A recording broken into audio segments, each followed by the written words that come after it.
ومن الناس من يقول آمنا بالله وباليوم الآخر وما هم بمؤمنين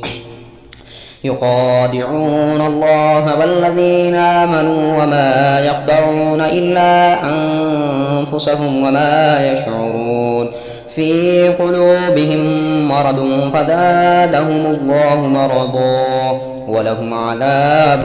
أليم بما كانوا يكذبون وإذا قيل لهم لا تفسدوا في الأرض قالوا إنما نحن مصلحون ألا إنهم هم المفسدون ولكن لا يشعرون وإذا قيل لهم آمنوا كما آمن الناس قالوا أنؤمن كما آمن السفهاء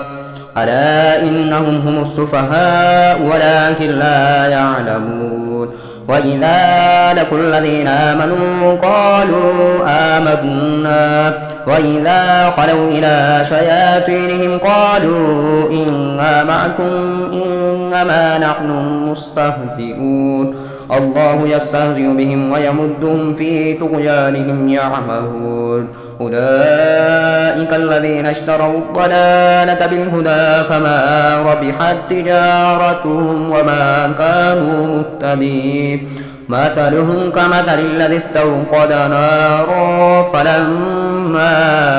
أضاءت ما حوله ذهب الله بنورهم وتركهم في ظلمات لا يبصرون صم بكم عمي فهم لا يرجعون أو كصيب من السماء فيه ظلمات ورعد وبرق يجعلون أصابعهم في آذانهم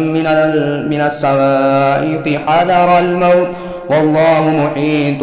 بالكافرين يكاد البرق يخطف أبصارهم كلما أضاء لهم مشوا فيه وإذا أظلم عليهم قاموا